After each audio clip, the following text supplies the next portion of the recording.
Hello,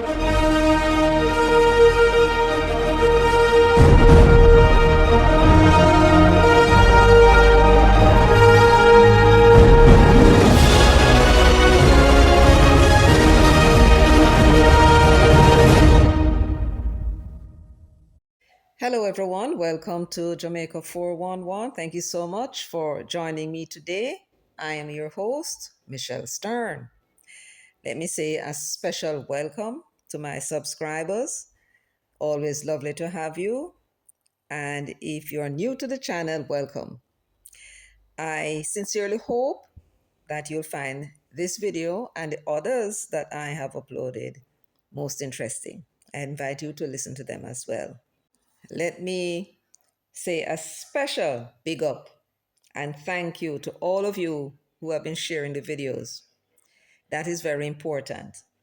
Today, though, for the first time, I'm going to do something a little different. I'm going to ask everyone who gives the video a thumbs up from now on, please give the video a thumbs up, that you would also share at least to one person. So everyone who gives the video a thumbs up, please share to at least one person, because without the message going out, you will only be the ones who would be edified on what it is that I'm saying, and I know you do appreciate it. So please, everyone, share the video. And of course, please feel free to leave your comments in the comments section. Well, those are the preliminaries. I want to thank you very much in advance. And now that the preliminaries are out of the way, it's now time to get down to business. And the first order of business today is to congratulate and thank Winston Hay. He was the first to comment on the last video. A vote for Margolin is a vote for corruption. Thank you so much, Winston. Give him a clap, please, everyone.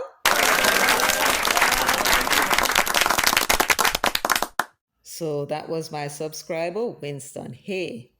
Today, what we're going to look at is Peter Bunting's performance as security minister between 2012 January and 2016 February, when the Portia Simpson Miller's administration came to an end. Now, I recall very clearly when Portia named Peter Bunting as her security minister, she didn't go through any great deal of analysis as to what his qualifications were and what would make him a good security minister. Her reasoning was very simple and, to me, to the point. And what did Portia say was her reason for naming Bunting as security minister? She said he succeeds at whatever it is that he does. So he was successful in business. This is her impression. He was successful in business, made a lot of money. He was very innovative as well.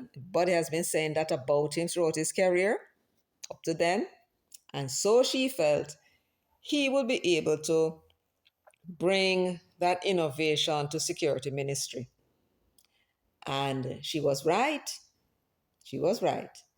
He did bring a lot of innovations to the Ministry of National Security. The question is, what were the results from those innovations? And we're going to be looking into that now with a video that I created from a report from JIS into Bunting's initiatives, successes, and I would say failures as a Minister of National Security. This report was done in 2015. This is the Jamaica Information Service three-pronged crime prevention strategy launched. It was an article by Althea Saunders, published December 5, 2013. And it says the key point: United for Change seeks to rekindle hope in the society and mobilize law-abiding citizens to work together as a united front against crime. In the picture you're seeing here is the Minister of National Security, Peter Bunting, the Minister of Justice, Mark Golding, the Honorable Mark Golding, and they are discussing a model displaying features of the anti-crime mobile application, which is to be rolled out in January 2014. Also participating from left are Chief of Defense Staff, Major General Anthony Anderson, Permanent Secretary in the Ministry of National Security, Major General Stuart Saunders, and Police Commissioner Owen Ellington.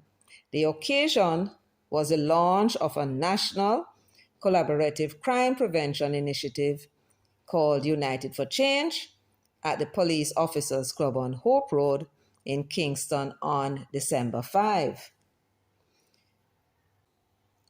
The facts: the initiative is founded on the strategies of interrupting crime, particularly gang activities, preventing the spread of these activities, and changing group behaviors. Among the innovations being developed to empower citizens in the fight against crime is a mobile app.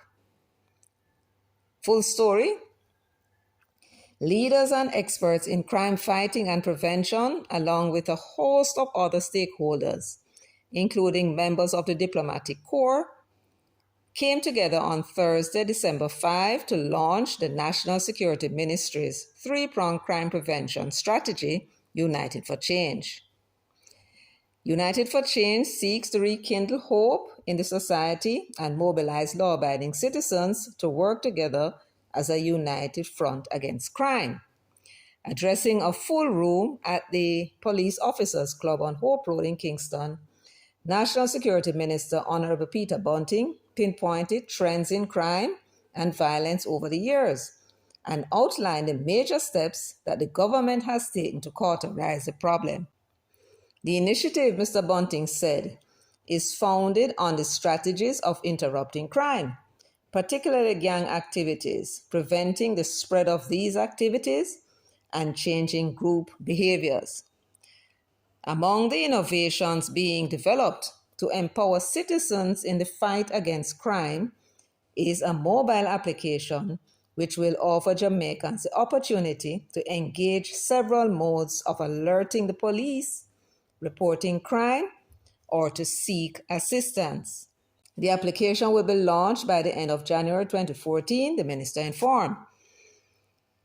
Another key initiative emerging from this multi-sector approach to crime fighting is the National Youth Violence Prevention Forum, to be launched in January. And they're quoting Mr. Bunting, "I am hoping that at this forum, we can get the buy-in of the wider partnership to share best practices and figure out collectively how we can increase the awareness drive and build local capacity," Mr. Bunting said. There is also the social intervention thrust through the Citizen Security and Justice Program, CSJP3. The CSJP focuses on social cohesion and community governance and employment. Mr. Bunting informed that Cabinet has approved the program, which will run for 4 to 5 years. It is a $55 million US intervention funded by the Canadian and British governments and the Inter-American Development Bank. The ministry and law enforcement have already been employing various strategies, which are aimed at bringing about greater citizen participation and collaboration among all stakeholders in the fight against crime. The interruption in the transmission of crime strategy is already underway with the launch of Operation Resilience, which is aimed at disrupting negative activities and trends. Quoting the minister again, "Interrupting transmission is really to get that explosion in gang violence to stop." So there has been the normal type of crime control efforts by the police, moving commanders around and trying to get the best fit between commanders and divisions, he explained. Mr. Bunting pointed to some of the results that have so far emerged from the operation, including 426 operations across the island, mainly targeting gangs, 195 arrests, and the seizure of 142 firearms in October, the highest number for 2013. Importantly, he noted, the majority, 63%, of these recoveries were made without the use of deadly force. He indicated that the police are on target to recover some 800 guns, many of them assault rifles this year. As regards preventing the spread of crime and medium-term solutions, the minister said that this involves capacity building. The focus has therefore been on the recommendations set out for the development of a national security policy. Among these are removing the profit from crime, which is being targeted by the Major Organized Crime and Anti-Corruption Task Force, MOCA, reform of the justice system, community policing, dismantling of gangs, focus on at-risk individuals, and the strengthening of legislation. Speaking to the latter, Mr. Bunting outlined several pieces of legislation which have been passed or are now going through Parliament, such as the Proceeds of Crime Act, POCA, the Evidence Special Measures Act, the Law Reform Fraudulent Transactions Special Provision Act, the Anti-Gang Bill, Trafficking in Persons Bill, the Maritime Drug Trafficking Suppression Act, approved by Cabinet, and the DNA Evidence Bill, final draft, being awaited. The minister noted that a number of convictions have been made under the Law Reform Fraudulent Transactions Special Provision Act since it was passed in March. He said another 50 persons are now before the courts charged with relatively strong cases.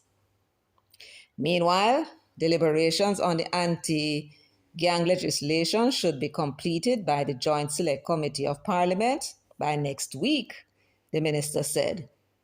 Additionally, the capacity of the force to respond to crime has been improved through a number of measures, including the acquisition of new vehicles at a cost of over $1 billion. Mr. Bunting said this is thrice what was spent on vehicles in previous years. By March 2014, some 1,300 JCF recruits will be trained, including Island Special Constabulary Force recruits and district constables. Mr. Bunting informed that there has been a dramatic increase in the number of police posts established in communities, and that he has been advocating for police posts in major housing developments. He emphasized the importance of these posts in supporting community policing as part of the effort to have the police and citizens work together, as well as to reduce the negative perceptions of the police. Turning to how the ministry and law enforcement have been seeking to change group norms and reorienting the society towards encouraging anti-crime behavior, the minister said this is a lasting phase of eradicating the violent crime epidemic. To this end, the ministry has embarked on an extensive program of public education and resocialization to displace negative elements. The CSJP and the National Youth Violence Prevention Forum are two of a number of such initiatives. Most recently, as part of the social intervention strategy, the ministry partnered with an international humanitarian group, Art of Living, to take the anti-crime message to students using the Halfway Tree Transport Center via a flash mob presentation which was used to engage youth.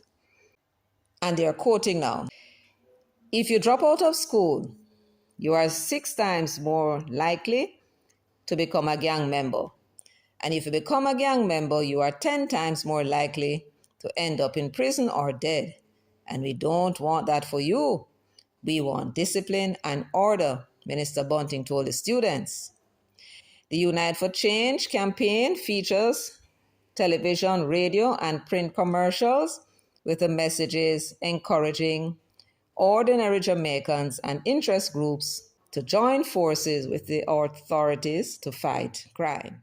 So this now is a report from GIS. It's very comprehensive, which is why I selected it, because in 2013 in December, according to Bunting, you heard him say it for himself, there was a dramatic increase in the gang violence. And that is why he had to come up with all these initiatives to target gang violence.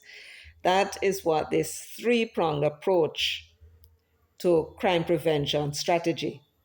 It's not a strategy to catch people, to put them before the court and secure a conviction. This particular plan of his was aimed at crime prevention. And you heard him. He said, I quoted him as saying, interrupting transmission is really to get that explosion in gang violence to stop. So his initiative, interrupting transmission, right? That is a crime prevention. The aim of it was to bring an end to the explosion in gang violence, right? Now, I'm bringing all of this up for a reason, because this, just imagine yourself, if you, those of you would remember all of what he was saying at that time, how you would have felt. The crime was getting out of hand, and it was mainly driven by gang violence. That's why he came up with an initiative to target gang violence, right? He was going by the information that the police gave as to what was the cause of the crime and violence in the country. And he then mentioned something else. One of the three-prong was changing group norms, right? And reorienting the society. Imagine that. That's a very lofty ambition, you know. You want to change group norms. These are behaviors that persons cultivated from a very young age, right? That they would have developed as a result of the pressures, peer pressure, among other things, in the communities. And he is coming up with a program to change group norms and reorienting the society towards encouraging anti-crime behaviors. So that was the aim, right, of this changing group norms and reorienting the society. They want the society to now see anti-crime as something that everybody should be behind. And that's a very, very good and noble ambition. Now, I need you to pay very close attention to what Bunting himself thinks the success of this particular area, changing group norms and reorienting the society, just exactly what it would bring about. Listen to what it says. Changing group norms and reorienting the society towards encouraging anti-crime behavior. Listen to what he said. This is a lasting phase of eradicating the violent crime epidemic. So if he's able to change the group norm and reorient the society to turn their backs on crime, that, he said, is a lasting phase. In other words, this is a way to go if we are going to eradicate the violent crime epidemic in the society. It would be a lasting effect, is what he's saying. In other words, it's like some persons who were involved in crime and then themselves give themselves over to God and then they stop, right? That is what he's talking about. And this was part of this three-prong program. That the success of the program then, what it is that it is called? Unite for Change. The aim of it he said, is to rekindle the hope in the society. That's one. The second aim of the program Unite for Change was to mobilize law abiding citizens to work together as a united front against crime. And this Unite for Change program that he had introduced at the time was dubbed a National Collaborative Crime Prevention Initiative. It's all about preventing crime now. And it was the gang activities that they were aiming to interrupt to prevent the spreading of these gang activities and changing group behaviors.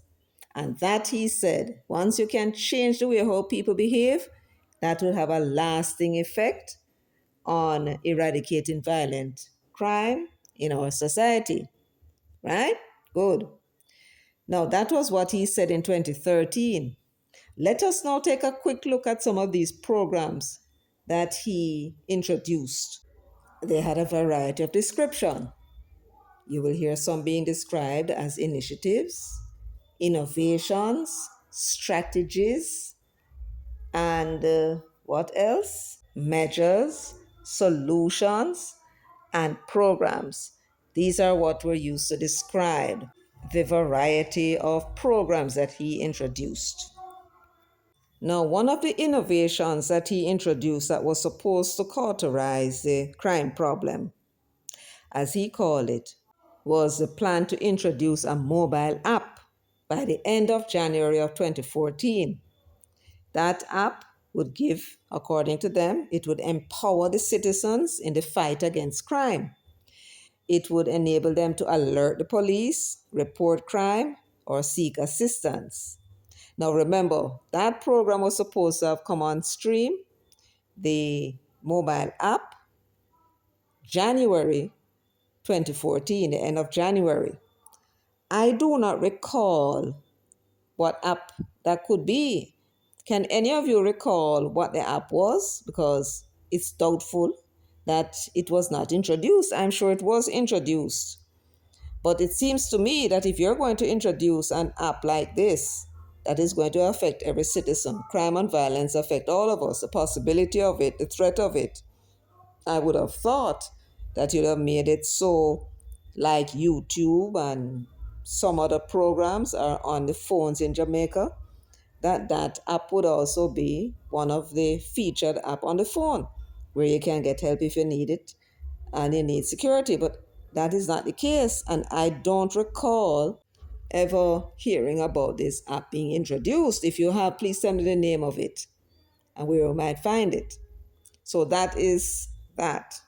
So he spoke about major steps that the government was taking to cauterize the crime and violence issue in the society.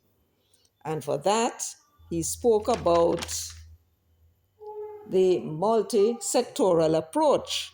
Now, what is that? That was the program Unite for Change, which comes with a mobile app that was supposed to have been introduced at the end of January 2014.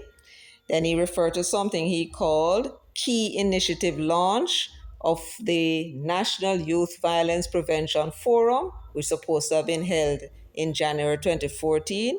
I'm sure it was held.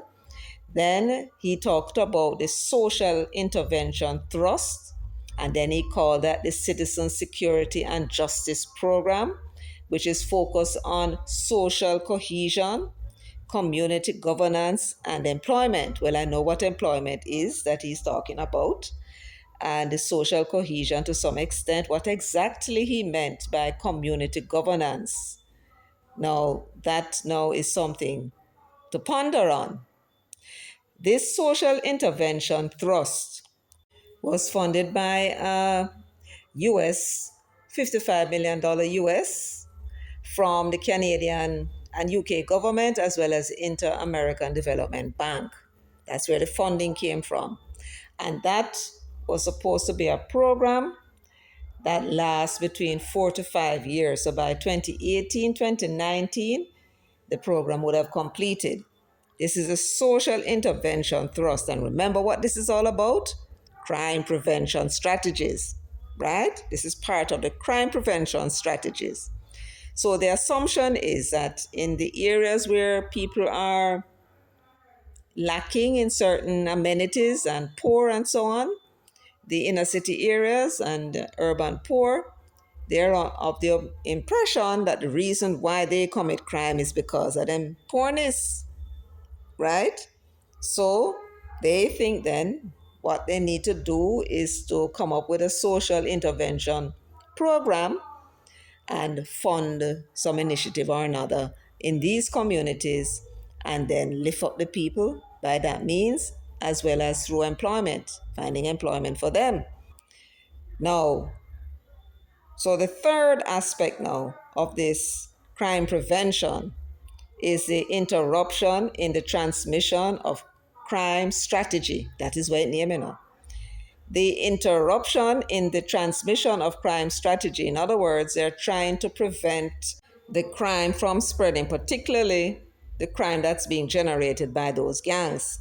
So they would have been under the impression that since a lot of the crime that was being committed, murders, robberies, and so on, gun related crime as well, that was being created or initiated by these gangs, that if you were to then control the gangs or get rid of them, then what you will do at the same time is to bring down the incidence of crime and violence. That was the idea behind these initiatives.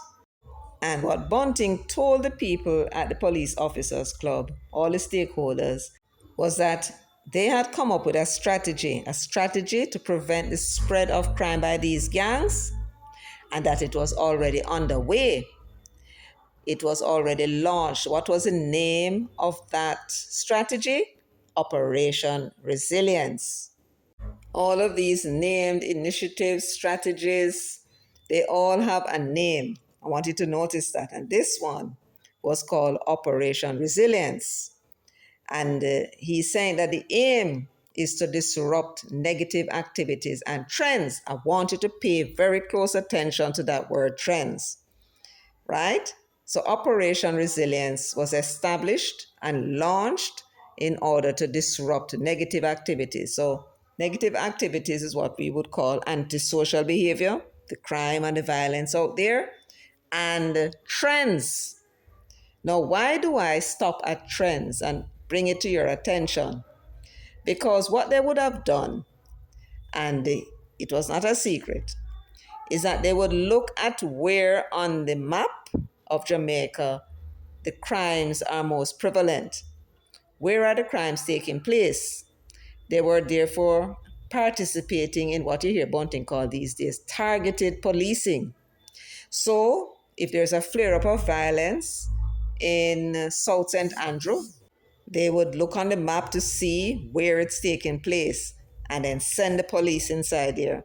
And what that does, it made the man them scatter, the place calm, and less crime is committed. I want you to pay close attention to that. So that was what they were doing, targeted policing. And Operation Resilience was that targeted policing because it was aimed at disrupting the negative trends. Now, as I said before, this launch was December 5, 2013, and he had netted some success because in the following year, 2014, murder had declined by 16.3%. But then, what happened after? So here is a report by Nationwide News Network, Bunting's Crime Plan, and it was written by Abka Fitzhenley, July 14, 2015. Let's hear what they said. National Security Minister Peter Bunting says the government will be pumping additional resources and using tough policing to arrest the 22% spike in murders over the first 6 months of this year. So, remember now, he launched all these initiatives and Operation Resilience from around March of 2013. March of 2014 would be 1 year, and March of 2015 would be 2 years. So, 2 years into this program, right? 2 years and what, 2 months, 2 or 3 months? And there was a spike in murders. He's then now telling the public that the government will be pumping additional resources and using tough policing to arrest the 22% spike in murders over the first 6 months of that year, 2015. So, what were they doing? Soft policing? They further reported Minister Bunting says the anti crime strategies that I mentioned before, all them whole heap of things we're talking about, will be supported by enhanced social intervention measures. Social intervention measures, meaning to say that 55 million US that they pump into it was not enough. So they're going to enhance it. They're going to do more. So again, he's assuming that poverty is the reason why these people are committing crimes. So what they need to do now is to get tough and start to pump some more money into social intervention measures to cauterize the runaway murders that had occurred in 2015. The security minister told Parliament, so it was in the Parliament that he was making this speech. The security minister told Parliament that the major difficulty preventing the police from adequately responding to the crime surge is the absence of the requisite resources. Now, what does that mean? What resources is he talking about? Well, according to NNN, Bunting says despite tight fiscal constraints, the government is allocating more resources to push back against criminals. So, with all of those initiatives and solutions and programs and innovations and you name it, he's saying that the reason why they did not succeed was because the government never gave him the money that is needed. So, what the Dickens was Operation Resilience? Wasn't that the resource that he needed to now push back against criminals, according to him? Yes. So he had the resources to carry out these 426 targeted operations, right? In order to disrupt the negative trends. He had the resources. So when he said the reason why his initiatives fail is because he didn't have the requisite resources, that could not be true. And now him said that the government is going to be giving him more resources to push back against the criminals. In other words, he's literally saying here, I came up with these ideas, but I didn't get the funding. The government is now going to give me the funding in order for me to fight off these criminals. That's basically what he's saying, right? But that cannot be true because Operation Resilience was targeting the trends in the crime that was taking place in the country. And it failed. Why did it fail? I'll tell you why it failed. Because he was simply trying to suppress the crime. That's what he was doing. He was targeting these areas, right, wherever the trend was, to suppress the crime. So a little violence flare up in Jonestown and it was flooded with police. What were the police doing? They were just boots on the ground, preventing reprisals and preventing what investigation was taking place while the police was there. Right? And they netted, they say 195. They made 195 arrests. What kind of arrests were they?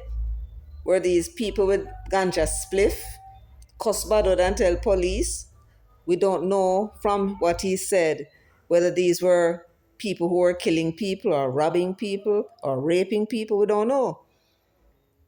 You see what I'm saying? So when he said no, oh, that was the reason why it never worked. And it's not going to work now because we're going to get the money. Well, let's read on. Listen to this. Listen to what Bunting told the parliamentarians. In July of 2015, heightened gang activity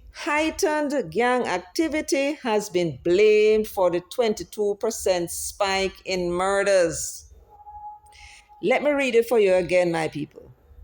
Bunting told the parliament, after we spent all that money on these initiatives, that heightened gang activity has been blamed for the 22% spike in murders. In other words, all these initiatives that were created specifically to target these gangs and prevent them from committing crimes, to prevent the spread of their crime and violence. All of these initiatives that were created for that purpose. The dismantling of gangs, right? The social intervention into these communities, the Operation Resilience launch, and the 426 operations resulting in 195 arrests, right? All of this was to prevent gang violence and the spread of crime by these gangs. And what it is Bunting telling us? 2 years down the road, that the 20% spike in murders was caused by these very gangs and the gang activities. In other words, he told the parliament that he was a dismal failure. All of those initiatives did not solve the problem. Came up with laws, 7 of them that him passed, and had Mocha out there, right, taking the profit out of crime. And with all of that, the gang activity resulted in a 22% spike in murders. In other words, all of the initiatives were a failure. Now I want you to take a look at this. This is announcement of a 3-pronged crime prevention strategy. Crime prevention strategy launched December 5, 2013. That's what we spoke on. Look at this. 2 days after he made the announcement in Parliament that he's going to be getting resources now to push back on criminals. Here it is that he's announcing, government announces 3-pronged strategy to address spike in murders. This must have been a joke. He spoke about a 3-pronged strategy in order to prevent crime just 2 years before. And when it failed and the murders increased, him come back now to tell the parliament and the people of this country, just a few months before the election call, that he's going to embark on another 3-pronged strategy, this time to address the spike in murders. He clearly was under pressure from the government, from Portia and our cabinet, right? Just 2 years before, he was announcing an initiative to prevent crime and talk about it going to be lasting, what he is coming with. Changing people's mind, make them turn against crime, make the people get together and work together in order to prevent crimes and all the rest of it. That was part of his 3-pronged strategy to prevent crime. It did not, it failed. So now I'm coming with another 3-pronged strategy, this time now to address solely the spike in murders. The year closed with murders at 1,209. So that would have been an increase of 20%. And this after there was a decrease of 16.3% in 2014, which would have been the year after all of those initiatives were announced and implemented. At December 30, 2016, 1 year later with the Labour Party in government now, we were bidding happy riddance to bloody 2016 because murders were up by 11%.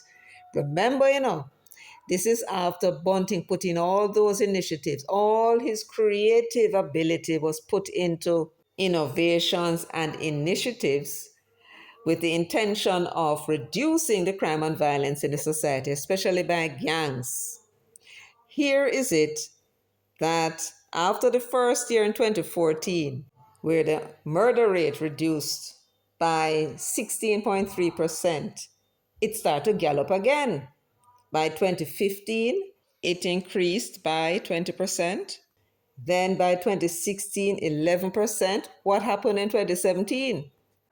NNN is reported on 2nd of January 2018 that 2017 was the 3rd most murderous year. Now, we're talking about here a 20% increase, and you must remember these increases are compounded. So in 2013, in response to the jump in crime, the spike in murders in 2013, which was what brought Bunting about talking about all these initiatives that he was introducing. And he spoke about one of the three prongs of the prevention of crime, particularly by gangs, changing group norms and reorienting the society towards encouraging anti crime behavior. This, he said, would be a lasting phase of eradicating the violent crime epidemic in the country. He was going to change the group norms and reorient the society to get the people to think differently, to get the people to come together to fight crime. And this change in group norms and the reorienting of the society was going to bring about a lasting eradication of the violent tendency of the people. And yet, by 2017, they're reporting that it was the third most murderous year with 1,617 murders. Now, had Bunting been successful in bringing in those persons with a tendency to want to commit crime, right? To change their dirty ways and become law-abiding citizens and put the criminal tendencies behind them, this would not have happened in 2017. That's the point. But he failed. And therefore, there was no lasting phase in eradicating the violent crime epidemic in the country. It was a dismal failure, the initiatives that he had brought in order to change the way how people think and behave. So when he's talking about blaming the government after him, that is their fault. It was in fact his fault because he was the one who failed to cauterize the crime and violence as Minister of National Security. It was his failure. And what happened was a failure came over into the next administration and they could not cope because you're talking about the explosion of crime by the same gangs. Rather than decrease, they were increasing. And rather than their activities being discouraged, they were going along the merry way murdering people. And that was a failure of Peter Bunting. We need to pay attention. And that when Bunting is telling us that the murders now is far more than when he was there as Minister of National Security, trying to tell you, the people, must put him back there. Give him another chance because he was a better national security minister than all of the subsequent ministers of national security that came after him, claiming that he was able to keep the murder rate down while murders increased under them every year. The fact is that after he introduced his initiatives in 2014, the murder rate went down by 16.3%. And that was because he was using a targeted approach to suppress the murders, not solve murders. That approach failed, and by 2015, murders were up 20%. In 2016, the murder increased by 11%, and by 2017, by 20%. It was going up. So it started lower under him, and then it was increasing every year, and none of his initiative was able to cauterize it. That's the point. So the present government had to find other ways of dealing with it. No point, Peter Bunting, going back to your failed initiatives. He is under the delusion that those policies worked. And yet, the murders went up, out of control, from 2015 because he failed to cauterize the crime and violence when it was his turn at the wicket. And what happened? The gangs got out of control. And as Minister of National Security, he failed to give the police the tools that they needed in order to do the job.